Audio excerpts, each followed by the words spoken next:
And finally, the last of the macronutrients, fats. Yes, fat has a bad reputation for causing weight gain, but believe it or not, some fat is essential for survival. We need fat for normal growth and development. Fat is the most concentrated source of energy. It absorbs certain vitamins like A, D, E, K, and carotenoids. It provides cushioning for the organs. Fat maintains cell membranes, and fat provides taste, consistency, and stability to foods. You know what's coming. Fat is not simply fat. But before we delve into fat, let's take a look at cholesterol or lipids. The biggest influence on blood cholesterol level is the mix of fats and carbohydrates in your diet, not the amount of cholesterol you eat from food. Although it remains important to limit the amount of cholesterol you eat, especially if you have diabetes, for most people, dietary cholesterol is not as problematic as once believed. The body uses cholesterol as the starting point to make estrogen, testosterone, vitamin D, and other vital compounds. Cholesterol in the bloodstream, specifically the bad LDL cholesterol, is what's important in determining health risk. Fat and cholesterol can't dissolve in water or blood. Instead, the body packages fat and cholesterol into tiny protein-covered particles called lipoproteins. Lipoproteins can transport a lot of fat. They mix easily with blood and flow with it. Some of these particles are big and fluffy, while others are small and dense. Following are the most important ones. Low-density lipoproteins, or LDL, carry cholesterol from the liver to the rest of the body. Cells latch onto these particles and extract fat and cholesterol from them. When there is too much LDL cholesterol in the blood, these particles can form deposits in the walls of the coronary arteries and other arteries throughout the body. Such deposits, called plaque, can narrow arteries and limit blood flow. When plaque breaks apart, it can cause a heart attack or stroke. Because of this, LDL cholesterol is often referred to as bad or harmful cholesterol. I call LDLs litter bugs because they throw harmful deposits onto the artery walls. You can also remember them as lousy. High-density lipoproteins, or HDL, scavenge cholesterol from the bloodstream, from LDL, and from artery walls, and ferry it back to the liver for disposal. Think of HDL as the garbage trucks of the bloodstream. HDL cholesterol is often referred to as good or protective cholesterol. We can call HDLs happy cholesterol because they ultimately lower your total cholesterol. Triglycerides make up most of the fat that you eat and that travels through the bloodstream. As the body's main vehicle for transporting fats to cells, triglycerides are important for good health, though high levels of triglycerides can be unhealthy. Triglycerides are basically just excess fat floating around in your bloodstream. One important thing to remember is that cholesterol is only found in animal products. Now that was a quick lesson on cholesterol, but it will help us to define good fat and bad fat.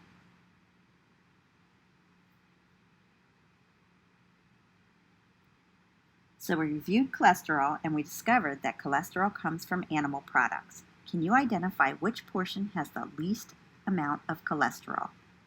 A, 3 ounces of broiled fish. B, 3 ounces of lean hamburger. C, 3 ounces of turkey.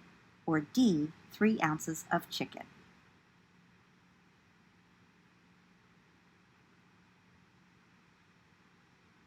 If you said all animal products contain approximately the same cholesterol per unit weight, then you are correct.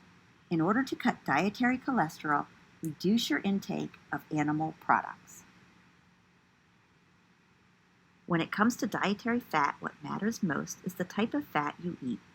Contrary to past dietary advice promoting low-fat diets, newer research shows that healthy diets are necessary and beneficial for health. When food manufacturers reduce fat, they often replace it with carbohydrates from sugar, refined grains, or other starches. As we already learned, our bodies digest these refined carbohydrates and starches very quickly, affecting blood sugar and insulin levels and possibly resulting in weight gain and chronic conditions. Findings from the Nurses' Health Study and the Health Professionals' Follow-Up Study show that there is no link between the overall percentage of calories from fat and any important health outcome, including cancer, heart disease, and weight gain.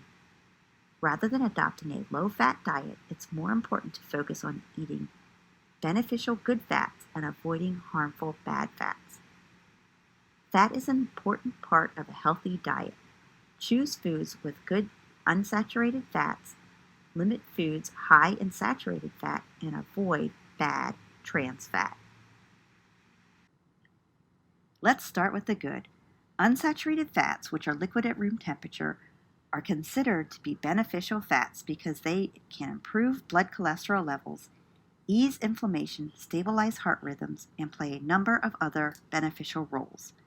Unsaturated fats are predominantly found in foods from plants such as vegetable oils, nuts, and seeds. There are two types of good unsaturated fats. Monounsaturated fats are found in high concentrations in olive, peanut, and canola oils, avocados, nuts such as almonds, hazelnuts, and pecans, and seeds such as pumpkin and sesame seeds. Polyunsaturated fats are found in high concentrations in sunflower, corn, soybean, and flaxseed oils, walnuts, flax seeds, fish, and canola oil. Though higher in monounsaturated fat, it's also a good source of polyunsaturated fat. Omega-3 fats are an important type of polyunsaturated fat. The body can't make these, so they must come from food. An excellent way to get polyunsaturated fats is by eating fish 2 to 3 times a week. Good plant sources of omega-3 fats include flax seeds, walnuts, and canola or soybean oil. Higher blood omega-3 fats are associated with lower risk of premature death among older adults, according to a study by the Harvard School of Public Health faculty. Most people don't eat enough healthful unsaturated fats. The American Heart Association suggests that 8 to 10% of daily calories should come from polyunsaturated fats, and there is evidence that eating more polyunsaturated fat, up to 15% of daily calories in place of saturated fat, can lower heart disease risk. Dutch researchers conducted an analysis of 60 trials that examined the effects of carbohydrates and various fats on blood lipid levels. In trials in which polyunsaturated and monounsaturated fats were eaten in place of carbohydrates, these good fats decreased levels of harmful LDL and increased protective HDL. More recently, a randomized trial known as the Optimal Macronutrient Intake Trial for Heart Health, or OmniHeart, showed that replacing a carbohydrate-rich diet with one rich in unsaturated fat, predominantly monounsaturated fats, lowers blood pressure, improves lipid levels, and reduces the estimated cardiovascular risk. All foods containing fat have a mix of different types of fats. Even healthy foods like chicken and nuts have small amounts of saturated fat, though much less than the amounts found in beef, cheese, and ice cream. Saturated fat is mainly found in animal foods, but a few plant foods are also high in saturated fats, such as coconut, coconut oil, palm oil, and palm kernel oil. The Dietary Guidelines for Americans recommends getting less than 10% of calories each day from saturated fat. The American Heart Association goes even further, recommending limiting saturated fat to no more than 7% of calories. Cutting back on saturated fat will likely have no benefit, however, if people replace saturated fat with refined carbohydrates. Eating refined carbohydrates in place of saturated fat does lower bad LDL cholesterol, but it also lowers the good HDL cholesterol and increases triglycerides. The net effect is as bad for the heart as eating too much saturated fat. In the United States, the biggest sources of saturated fat in the diet are pizza, cheese, whole and reduced fat milk, butter and dairy desserts, meat products such as sausage, bacon, beef, and hamburgers, cookies and other grain-based desserts, and a variety of mixed fast food dishes. Though decades of dietary advice suggested saturated fat was harmful, in recent years several studies have challenged this, suggesting that the link between saturated fat and heart disease is questionable. This research was found to be seriously misleading. The overarching message is that cutting back on saturated fat can be good for health if people replace saturated fat with good fats, especially polyunsaturated fats. Eating good fats in place of saturated fats lowers the bad LDL cholesterol, and it improves the ratio of total cholesterol to good HDL cholesterol, lowering the risk of heart disease. Eating good fats in place of saturated fat can also prevent insulin resistance, a precursor to diabetes. So, while saturated fat may not be as harmful as once thought, evidence clearly shows that unsaturated fat remains the healthiest type of fat. Trans fatty acids, more commonly called trans fats, are made by heating liquid vegetable oils in the presence of hydrogen gas and a catalyst, a process called hydrogenation. Partially hydrogenating vegetable oils makes them more stable and less likely to become rancid. They can withstand repeated heating without breaking down, making them ideal for frying fast foods. For these reasons, partially hydrogenated oils became a mainstay in restaurants and the food industry for frying, baked goods, and processed snack foods and margarine. Partially hydrogenated oil is not the only source of trans fats in our diets. Trans fats are also naturally found in beef fat and dairy fat in small amounts. Trans fats are the worst type of fat for the heart, blood vessels, and the rest of the body because they raise bad LDL and lower good HDL. They create inflammation, which has been implicated in heart disease, stroke, diabetes, and other chronic conditions, and they contribute to insulin resistance. You can have harmful health effects even when consuming trans fats in small amounts. For each additional 2% of calories from trans fats consumed daily, the risk of coronary heart disease increases by 23%. It is recommended that we limit our intake of trans fats to less than 1% of our caloric intake. So, we learned the recommended levels of each macronutrient to maintain a healthy diet. 45 to 65% of your calories should come from carbohydrates. 20 to 35% of your calories should come from fat, and no more than 7% from saturated fat. And 10% to 35% of your calories should come from protein. But how do we apply this to what we eat? Let's calculate the recommended carbohydrates for an individual who is on a 2,000 calorie diet.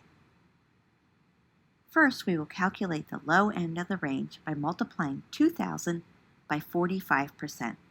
That equals 900 calories. Remember that there are 4 calories in every 1 gram of carbohydrate, so if you are counting grams rather than calories, you would divide the calories by 4. This equals 225 grams of carbohydrates. Then we would repeat this for the upper end, or 65%. Multiplying 2,000 by 65% and then dividing by 4 to come up with 325 grams of carbohydrates. This individual should consume between 225 and 325 grams of carbohydrates each day. When determining quantities for fat, remember that 1 gram of fat supplies 9 calories. so you would divide by 9 rather than by 4. We will take a quick look at micronutrients. To recap, micronutrients are those nutrients that are essential for survival, but are needed in smaller amounts than macronutrients. They are vitamins and minerals. Vitamins are essential for normal body functioning. The only vitamin that our body produces is vitamin D. The best way to get vitamins is by eating a diet rich in whole grains, vegetables, and fruits. Think about eating a variety of colors. The different colors in plant foods come from different nutrients. So, eating a variety of colors will ensure that you are getting a variety of vitamins. Minerals make up about 4% of our body weight. They are small but mighty. They interact with the water in our bodies and do various essential functions, such as regulate fluids, build protein, produce energy, provide structure to bones, participate in muscle contraction, and help with blood formation. Minerals also prevent bone loss, anemia, and hypertension. Your textbook provides great tables throughout the chapter to summarize good sources for nutrients, as well as the benefits and safety of nutrients. I suspect that you will refer back to these in the future. That's a wrap. We covered a great deal this module.